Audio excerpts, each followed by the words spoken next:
Isa sa mga pinaka-pinag-uusapang K-drama ngayong 2026 ay ang East Palace, isang malaking historical fantasy series na agad nakatawag ng pansin dahil sa kakaibang kwento, engranding production, at sa pagsasama ng ilan sa pinakamalalaking pangalan sa Korean entertainment. Mula pa lamang sa paglabas ng mga unang teaser at promotional images, marami ng fans ang nagsabing isa ito sa mga seryeng hindi dapat palampasin ngayong taon.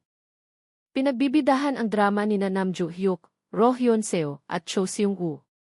Para sa maraming manonood, espesyal ang proyektong ito dahil isa ito sa unang malalaking drama ni Nam Joo-hyuk matapos ang kanyang military service. Marami ang sabik na makita siyang muli sa isang kakaibang karakter na malayo sa ilan niyang mga naunang proyekto. Sa kwento ng East Palace, dadalhin ang mga manonood sa panahon ng Joseon, kung saan hindi lamang politika at kapangyarihan ang sentro ng istorya.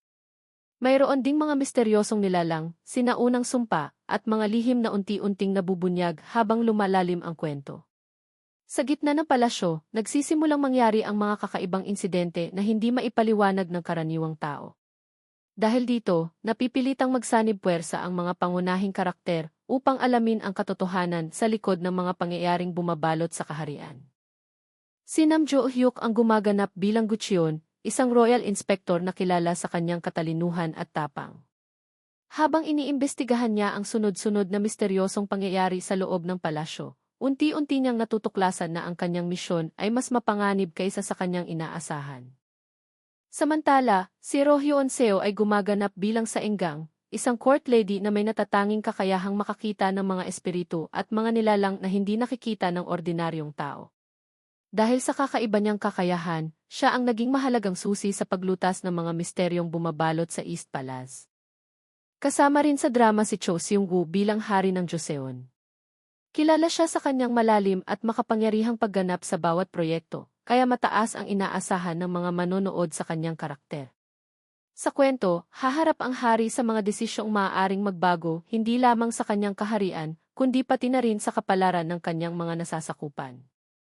Isa sa mga dahilan kung bakit mataas ang inaasahan sa East Palace ay ang napakalaking budget na inilaan para sa produksyon. Makikita ito sa detalyadong paggawa ng mga set, makukulay na costume, at dekalidad na visual effects na nagbibigay buhay sa mga supernatural na nilalang at sa makasaysayang mundo ng drama. Marami ring fans ang humanga sa cinematography nito na nagbibigay ng pakiramdam na para kang nanonood ng isang malaking historical fantasy film. Bukod sa kwento, pinag-uusapan din ang chemistry ng buong cast. Sa mga inilabas na behind-the-scenes videos at promotional interviews, makikita ang magandang samahan ni Nam Joo-hyuk, Roh Hyun-seo, at Cho Seung-woo. Maraming fans ang nagsasabing ang kanilang natural na teamwork ay isa sa mga dahilan kung bakit lalong tumataas ang excitement para sa drama. Isa pang ikinatuwa ng mga manonood ay ang pagsasama ng historical, mystery, horror, at fantasy sa iisang serye. Hindi lamang ito simpleng period drama. Sa bawat episode, inaasahang may mga bagong revelasyon, nakakagulat na plot twists, at matitinding eksenang magpapaisip sa mga manonood kung sino ang tunay na kalaban at ano ang tunay na lihim na itinatago ng East Palace.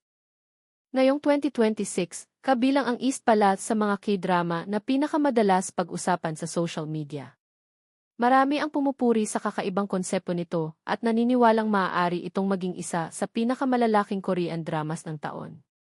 Habang papalapit ang pagpapalabas ng serye, lalo pang tumataas ang inaasahan ng mga tagahanga, hindi lamang sa Korea, kundi pati na rin sa iba't ibang bansa, kabilang ang Pilipinas. Para sa mga mahilig sa historical dramas na may halong fantasy, suspense, at matitinding emosyon, mukhang handang magbigay ang East Palace ng isang kakaibang karanasan. Sa pagsasama ng mahusay na cast, mataas na kalidad ng produksyon, at isang kwentong puno ng misteryo, isa ito sa mga K-drama na talagang dapat bantayan ngayong 2026.